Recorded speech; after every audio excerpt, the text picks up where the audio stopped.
அண்ணல் அம்பேத்கர் கல்வி உதவித்தொகை திட்டம். இந்த திட்டத்தின் கீழே மாணவர் பாரதிதாசன் அப்படிங்கிறவர் மலேசியாவில் முனைவர் பட்டம் படிச்சுட்டு இருக்கிறார். அவர் ஒரு காணொலி வெளியிட்டு அந்த காணொலி விவகாரம் தொடர்பாக சட்டமன்றம் வரைக்கும் பேசப்படும் பொருளாயிடுச்சு. இப்போ இந்த மாணவர் பேசுனது உண்மையா இல்லை அமைச்சர் வன்னியரசு பேசுனது உண்மையா அப்படிங்கிற விவாதத்தை இது கிளப்பியிருக்கு.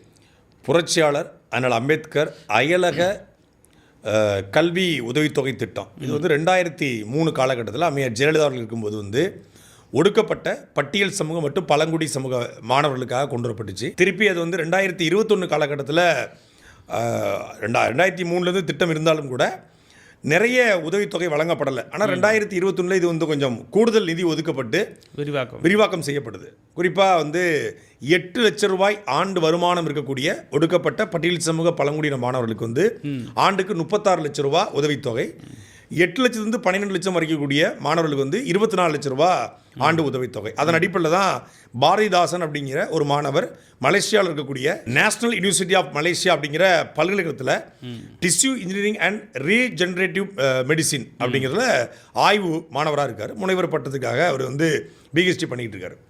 இப்போ அந்த மாணவருக்கு கடந்த 2025-26 அவர் உதவித்தொகையை பெற்றார். 36 லட்ச ரூபா உதவித்தொகையை பெற்றார். இந்த ஆண்டுக்கான உதவித்தொகை வரலை. பலமுறை சமூக நீதி துறையை தொடர்பு கொண்டும் பல மெயில்கள் போட்டும் அதுக்கு எந்த ரெஸ்பான்ஸும் இல்லை அப்படின்னு ஒரு காணொலியை அவர் வெளியிடுறார்.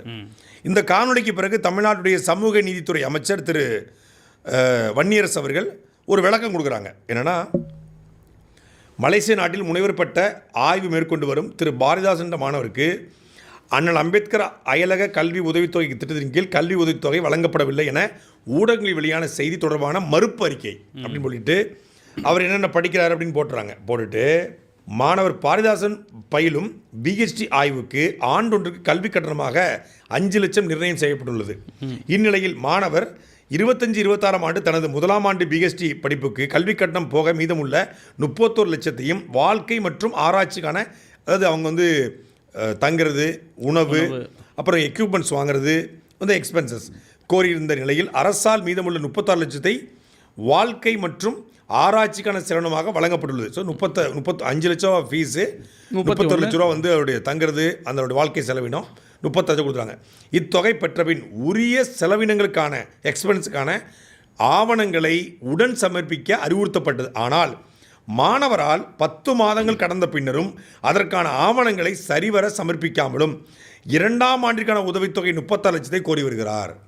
அதாவது அவர் பில் எதுவுமே கொடுக்காம செகண்ட் இயருக்கான இதை கேட்குறாரு. இருந்த போதிலும் மாணவரின் கல்வி நலனை கருத்தில் கொண்டு மாணவரின் 2ஆம் ஆண்டு பிஹெச்டி கல்விக்கு அவர் பல்கலைக்கழகத்தில் செலுத்த வேண்டிய முழு கல்வி கட்டணம் 5.57 லட்சம் மற்றும் மாணவருக்கு வாழ்க்கை செலவினமாக 6.65 லட்சம் ஆக மொத்தம் 12 லட்சம் கொடுக்கப்பட்டுள்ளது. அரசால் விடுவிக்கப்பட்டுள்ளது. இதுவரை மாணவர்கள் வழங்கப்பட்ட தொகைன்னு சொல்லி போட்டு மொத்தமாக அவர் போட்டிருக்காரு, என்னென்ன தொகை கொடுத்தோம் அப்படின்னு போட்டிருக்காரு. மேற்கண்டவாறு இதுவரை 48 லட்சம், முதல் ஆண்டு 36 லட்சம், இந்த ஆண்டு 12 லட்சம் சொல்லி 48 லட்சம் ரூபாய் மாணவர்களுக்கு கல்வி நலனை கருத்தில் கொண்டு மாணவர்களுக்கு விடுவிக்கப்பட்டுள்ளது. ஆனாலும் அதற்குரிய சரியான பயனீட்டு விவரங்கள், என்ன பெனிஃபிட் அடைஞ்சிருக்கேன் அப்படிங்கிற விவரங்களை அவர் கொடுக்க தவறாரு. உரிய ஆவணங்களை சமர்ப்பிக்காமலே கூடுதல் தொகை பெற சமூக வலைதளங்கள் மற்றும் ஊடகங்கள் மூலம் மாணவர் தவறான தகவல்களை கொடுத்து வருகிறார். அண்ணல் அம்பேத்கர் அயல்நாட்டு கல்வி உதவித்தொகை திட்டத்தில் ஆதி திராவிட மற்றும் பழங்குடியின மாணவர்களுக்கு உயர்கல்வி உதவித்தொகை வழங்குவதில் எந்தவிதமான தாமதமோ தடங்களோ இல்லை என்று பேசியதோடு இல்லாமல் சட்டசபையிலையும் இந்த லெட்டரை கொண்டு போய் அப்படியே வாசிக்கிறாரு வன்னியரசு. இப்போ இதை படிக்கக்கூடிய மாணவன் ஒரு பட்டியல் சமூகத்தை சார்ந்த யார் அரசுக்கிட்ட உதவி கேப்பா? வறுமை கோட்டிற்கு கீழே வாழக்கூடிய, படிப்பதற்கு குடும்பத்தாரால் வசதி வாய்ப்பு இல்லாதவங்க தான் அரசு ஒதுக்கிக்கிறாங்க.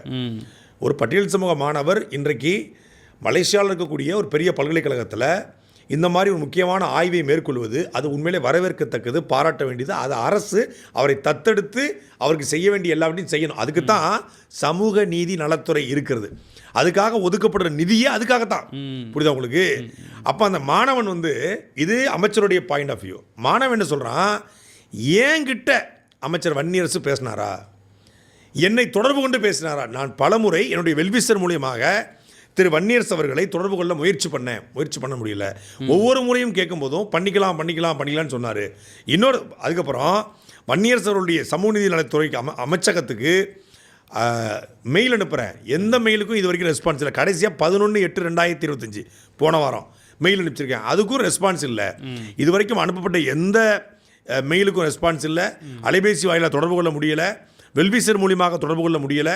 தொடர்பு கொண்ட போதும் பதில் இல்லை. இப்பொழுது இந்த மாதிரி ஒரு மறுப்பறிக்கை கொடுத்துருக்காரு. இது முழுக்க முழுக்க போய் நான் ஒரு பட்டியல் சமூகத்தை சார்ந்த ஒரு மாணவன், நான் உங்ககிட்ட கேட்காம வேறு யார்கிட்ட கேட்பேன்? நீங்கள் செய்வது வரலாற்று துரோகம். வன்னியரசு செய்திருப்பது வரலாற்று துரோகம் என்று பட்டியல் சமூகத்தை சார்ந்த மாணவன் பாரதிதாசன் பதிவு செய்கிறார்.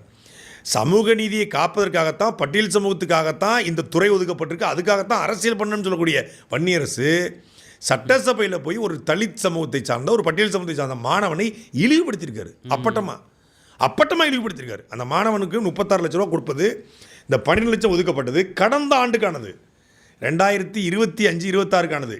அதாவது இவர் சொல்கிற 12 லட்சம் கொடுத்துருக்கோம்னு, அது கொடுத்துருக்கோம்னு தாவேக்கா அரசு வந்து கொடுக்கல. கடைசியாக இவங்க கொடுத்துருப்பது எப்போ அப்படின்னா 7/5/2026. 7/5/2026 தான் கடைசியாக 6,65,000 கொடுத்துருக்காங்க. மொத்தமாக பார்த்தீங்கன்னா 40 லட்சம் போட்டிருக்காங்க. ஸோ அது அப்போ இவங்க ஆட்சிக்கே வரல. அது கவர்னர் ஆட்சியில் இருக்குது. ஸோ கடந்த ஆட்சியினுடைய நீட்சி அப்போ தான் பணம் போயிருக்கு.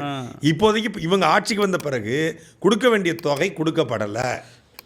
அங்கே ஒருத்தன் படிச்சுட்டு இருக்காரு, அவர் தொடர்பு கொண்டு கேட்குறாரு. அப்போ அதை செய்கிறத விட வேறு என்ன உங்களுக்கு முக்கியமான வேலை? அது மட்டும் இல்லாமல் ஒரு மறுப்பறிக்கையும் கொடுத்து, இப்போ அந்த மாணவன் வீடியோ போடுறாங்க அப்படின்னா நீ கூப்பிட்டு பேசலாம். அதுக்கு எத்தனையோ வழிமுறைகள் இருக்கும். மாணவனோட அலைபேசி இருக்கும், குடும்பத்தினோட அலைபேசி இருக்கும், தொடர்பு கொண்டு எளிதாக பேசிடலாம். ஏன்னா உதவித்தொகை பெறும்போது ஏதோ ஒரு ரூட்டில் தானே அவங்க போகிறாங்க, பேசிடலாம். போயிட்டு காம்ப்ரமைஸ் பண்ணி அந்த காணொலி எடுக்க சொல்லலாம். இல்லை அந்த மாணவனுக்கு செய்ய வேண்டிய என்ன, எதுக்காக நீங்கள் அந்த காணொலி போடுறீங்க, என்ன நோக்கம்னு கேட்கலாம். அவன் பணம் ஏற்கனவே கொடுத்த பிறகும் அவன் உரிய ஆவணங்களை கொடுக்காம என்னமோ அவன் எக்ஸ்ட்ரா செலவு பண்ணுறது. இவரோட பாயிண்ட் ஆஃப் என்ன சொல்ல வருது பாருங்க. அவர் செலவு பண்ணிட்டாரு, பில்லு கொடுக்கல. மெடிக்கல் ரெப்ரசன்டேட்டிவ்லாம் பொதுவாக மெடிக்கல் பண்ணல, எல்லா ரெப்ரசன்டேட்டிவ்ஸும் பில் கிளைம் பண்ணுவாங்க இல்லையா? பில் வைக்காம நீ எக்ஸ்பென்ஸ் கிளைம் பண்ணுற அப்படின்னு சொல்லி எக்ஸ்பென்ஸ் ரிஜெக்ட் பண்ணுவாங்க பாருங்க. அது மாதிரி இருக்குது. கார்பரேட் கம்பெனியில் வேலை பார்க்கக்கூடிய ஊழியர்கள் எக்ஸ்பென்ஸ் கிளைம் பண்ணுறதுக்கு பில் வைக்காமல் கிளைம் பண்ணுறீங்க, பில்லு ரிஜெக்டட் அப்படிங்கிற மாதிரி, முக்கியமான டாக்குமெண்ட்டில் ரிஜெக்ட் பண்ணுறேன் அப்படிங்கிற மாதிரி நீங்கள் பில்லு வைக்கல ரிஜெக்ட் பண்ணுறேன். அப்போ ஒரு மாணவன் பொய்யாக பணத்தை கேட்குறான். ஒரு பட்டியல் சமூகத்தை சார்ந்த ஒரு மாணவன் சமூக நீதி துறைக்கு கீழே வரக்கூடிய அண்ணல் அம்பேத்கருடைய அயலக கல்வி உதவித்தொகை திட்டத்தில் அந்த திட்டத்தை தவறாக பயன்படுத்தலான்னு தான் சொல்ல வரீங்க. அப்போது பட்டியல் சமூகத்தை சார்ந்த மாணவன் 36 லட்ச ரூபா கொடுத்து படிக்கிறாங்கிறது இன்றைக்கி ஒரு பொது புத்தியில் எப்படி இருக்கும்? ஏற்கனவே இவங்க கோட்டாவில் படிக்கிறாங்க அப்படிங்கிற ஒரு பேர் இருக்குது. கோட்டாங்கிறது எல்லாருக்கும் இருக்குது, எல்லாருக்கும் உள்ளது. அது ஷெட்யூல் காஸ்ட்டுக்கு இருக்குது, பிசிக்கு இருக்குது, எம்பிசிக்கு இருக்குது, எல்லாருக்கும் இருக்குது, ஓபிசி மொத்தமாக இருக்குது. எல்லாரும் தான் படிக்கிறான். சொல்லப்போனால் தமிழ்நாட்டில் 18 விழுக்காடு தான் ஷெட்யூல் காஸ்ட்டுக்கான கோட்டா. ஷெட்யூல் ட்ரைப்ஸுக்கு 1 விழுக்காடு தான். மீதி இருக்கிறது முழுக்க பிசிக்கும் எம்பிசிக்கும் தான்.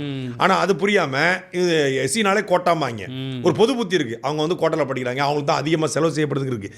அதை உறுதி செய்வது போல், அதுக்கு மேலும் வலுப்பை சொல்ல, பொது புத்திக்கு இன்னும் வலு சேர்ப்பது போல ஒரு சமூக நீதித்துறை அமைச்சர் திரு வன்னியரசு அவர்களே சட்டசபையில் பேசியிருப்பது ஒட்டுமொத்தமான பட்டியல் சமூக மாணவர்கள் மத்தியிலும் மிகப்பெரிய அளவில் மன உளைச்சல்கள் ஆளாகி. அந்த மாணவன் சொல்கிற வார்த்தை, வரலாறு உங்களை மன்னிக்காத வன்னியரசுங்கிறாரு. அரசியல் ரீதியாக என்ன பண்ணிட்டு போங்க, ஆனால் அந்த மாணவனுடைய மனதை புண்படுத்துவது போல அவனுடைய கல்வியை பாதிக்கப்படும்ல. நல்லா படிக்க போய் தான் அவன் அங்கே போய் ஆய்வு பண்ணுறான். ஆமாம், மலேசியாவில் போய் ஆய்வு பண்ணுறாரு அவர். அப்போ அவருடைய மருத்துவர், ஒரு பெரிய ஒரு ஸ்காலர், நீங்கள் அவரை இழிவுபடுத்துவது போல சட்டசபையில் பேசுவது என்பது வன்மையாக கண்டிக்கக்கூடியது. வருங்காலத்தில் வன்னியரசு அவர்கள் இதை திருத்திக் கொள்ள வேண்டும். அந்த சமூகத்துக்காகவே உழைக்கிறேன் அப்படின்னு சொல்லக்கூடிய வன்னியரசு போன்றவர்களாம் சட்டசபையில் போய் இப்படி மாணவனுடைய வாழ்க்கையும் அவனுடைய நேர்மைத்தன்மையும் அவனுடைய கிரெடிபிலிட்டியும் அக்கௌண்டபிலிட்டியும் காலி பண்ணுவது போல பேசுவது என்பது அது வன்மையாக கண்டிக்கத்தக்கது. பில்லு அப்படின்னு சொல்கிறாரு, பாதிக்கப்பட்டு எதுவுமே நடக்கலை அப்படின்னு சொல்லி நான் என்னுடைய மனக்குமுறலையோ மனவேதனையோ நான் ஒரு சோஷியல் மீடியாவில் சொன்னால், நீ பில்லு சப்மிட் பண்ணல, அதாவது பாதிக்கப்பட்டவங்க மேலேயே ஒரு நெரேட்டிவை செட் பண்ணி இந்த ஸ்டூடெண்ட்ஸ் இப்படி தான் அப்படின்னு நீங்கள் செட் பண்ணுறேன்னு உங்களுக்கு மனசாட்சி இருக்கா இல்லையான்னு எனக்கு தெரியல. பாதிக்கப்பட்ட பையன் மேலேயே ஒரு நெரேட்டிவை செட் பண்ணி இவன் இப்படி தான் அப்படின்னு நீங்கள் செட் பண்ணுறீங்களே, இது ரொம்ப வருத்தமாக இருக்குண்ணே. ஆனால் நீங்கள் ஒரு ஒடுக்கப்பட்ட குடும்பத்திலிருந்து தான் வந்திருக்கீங்க, இதை பண்ண உங்களுக்கு மனசாட்சி இல்லையாண்ணே? உங்கள் வரலாறு வந்து உங்களை மன்னிக்கவே மன்னிக்காது நீங்கள் இப்படி பண்ணீங்கன்னா. நீங்கள் அட்லீஸ்ட் என்கிட்ட பேசியிருக்கணும்ண்ணே. தலித் ஸ்டூடெண்ட்டு இங்கே போய் மலேசியாவில் படிச்சுட்டு இருக்காப்புல, என்ன பிரச்சனைன்னு சோஷியல் மீடியாவில் ஒரு இம்பாக்ட் வந்திருக்கு, என்ன ப்ராப்ளம்னு இன்ன வரைக்கும் கேட்டிங்களாண்ணே? நீங்கள் கேட்கல. நீங்கள் வந்து ஒரு அஃபிஷியலாக ஒரு டாக்குமெண்ட்டை ரிலீஸ் பண்ணுறீங்க. ஸ்டில் நவ் இப்போ வரைக்கும் எனக்கு கவர்மெண்ட்லேருந்து ரெஸ்பான்ஸ் வரலை. நான் இதெல்லாம் இந்த டேட்டாலாம் எடுத்து அரசுக்கு மெயில் பண்ணிட்டேன். ஆனால் அரசு வந்து ரெஸ்பான்ஸ் பண்ணுவாங்களா இல்லையான்னு எனக்கு தெரியல. தேங்க்யூ, இதான் உண்மை. நான் வந்து தொடர்ந்து ஃபாலோ பண்ணுறேன், மெயில் பண்ணுறேன், ரெஸ்பான்ஸ் வரலை. வன்னியரசு அண்ணன் சொல்வது முற்றிலும் பொய்.